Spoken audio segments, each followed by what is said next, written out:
corps de souffrance que vous allez voir. C'est eux qui sont dans le bas astral. Et quand vous avez bien nettoyé, vous avez fait le travail qu'il faut. Et après, ben, votre troisième œil, si vous le faites, va s'ouvrir dans le haut astral. Donc vous allez voir des êtres lumineux, donc ce sera plus perturbé. Votre vision ne sera plus perturbée. D'accord? C'est pour ça que quand je fais les soins, en tout cas, moi je commence toujours par les soins énergétiques par exemple. On commence toujours par s'occuper de l'âme, de la base de données. D'accord? Les blessures, tout ça, là, on s'occupe de notre base de données, on réorganise, on guérit les blessures, les ancêtres qui souffrent. Voilà, on s'occupe de ça. Ensuite, le deuxième soin énergétique, on s'occupe de réorganiser l'esprit, la main agissante de l'âme. D'accord? Notre cerveau, notre mental, on l'organise avant de déployer la Kundalini pour faire l'ouverture du troisième œil. Et le troisième œil, je vous dis, c'est pour voir et entendre l'invisible. D'accord? Si le travail préalable n'a pas été fait, vos yeux, votre vision votre clairvoyance va s'ouvrir sur le bas astral. Et là, vous allez voir des démons, vous allez tellement flipper que vous allez vouloir qu'on vous referme parce que vous allez en voir partout. Donc c'est pour ça que c'est déconseillé. En tout cas, moi je déconseille. C'est pour ça que je ne vais pas rentrer en profondeur. Je dis, bon, ça peut servir à ouvrir le troisième œil. D'accord? Faire une montée de Kundalini. Parce que la conséquence de la montée de Kundalini, c'est le troisième œil. Et vous réveillez le génie ou le super-héros qui sommeille en vous. Mormodica tarantia, c'est le nom scientifique, ça? Ah, ok.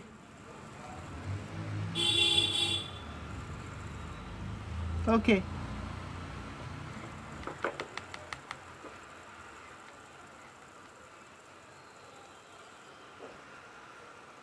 Vous pouvez partir des vertus que vous connaissez de n'importe quelle plante d'ailleurs.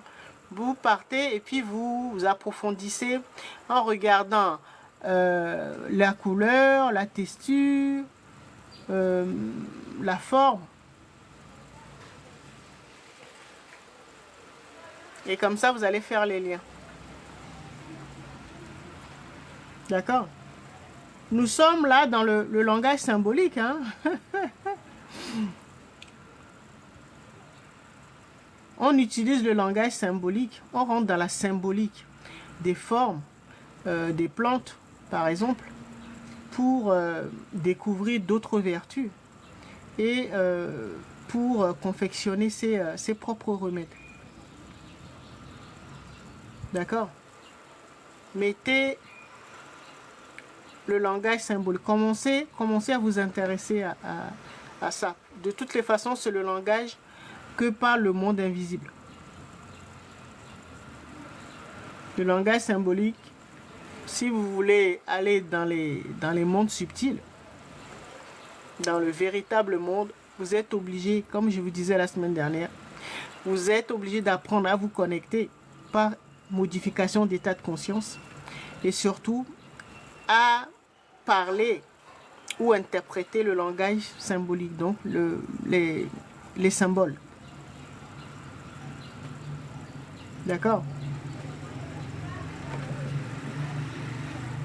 Et quand vous allez commencer à parler le langage symbolique, vous allez pouvoir faire les liens. Et vous allez pouvoir comprendre la nature. Vous allez pouvoir comprendre n'importe quel être d'ailleurs. De toute façon, même nous, les êtres humains, nous faisons partie de la nature. Vous allez pouvoir communiquer avec tous les êtres. Avec les minéraux, les pierres. Communiquer avec les végétaux, les plantes, les arbres.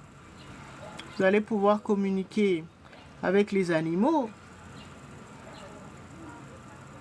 les êtres humains, le règne archangélique, les anges, les archanges, tout ça là, les divinités.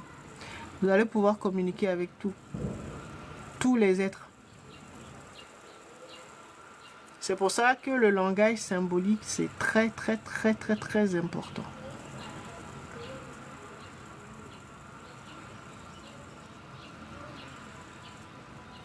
Et c'est pour ça que je vous donnais l'exemple à partir des plantes. À chaque fois que je vous parle d'une plante, je vous parle des vertus que bon, tout le monde connaît. Et après, je vous apprends comment, par le langage symbolique, par la symbolique des formes, des couleurs et tout cela, vous pouvez découvrir d'autres vertus pour aller à un autre niveau et pouvoir confectionner vos propres remèdes. Et je vous disais que les remèdes les plus pertinents, c'est quelque chose qui est personnel, qui vous est propre. Si vous trouvez des remèdes ou des astuces ou voilà des vertus, quelqu'un vous parle des vertus de telle plante ou voilà, je vous ai toujours conseillé de les personnaliser. Rajouter quelque chose ou enlever quelque chose. Parce que plus votre remède sera unique, particulier, et plus ce sera percutant.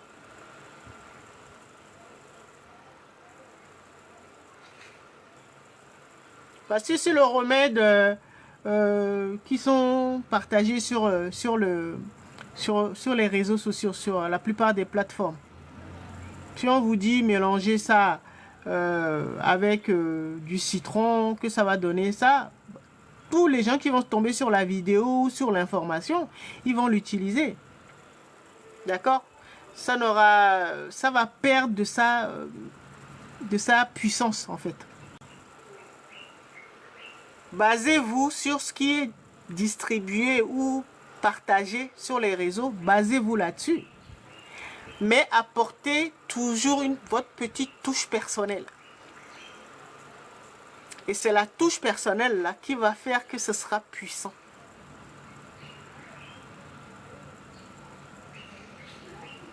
C'est ça le secret des remèdes. Et pour pouvoir apporter une touche personnelle, il faut connaître les vertus des autres ingrédients. D'accord? Souvent, vous enlevez une petite chose par rapport à ce qui est les ingrédients qui ont été donnés, ou vous rajoutez une petite chose.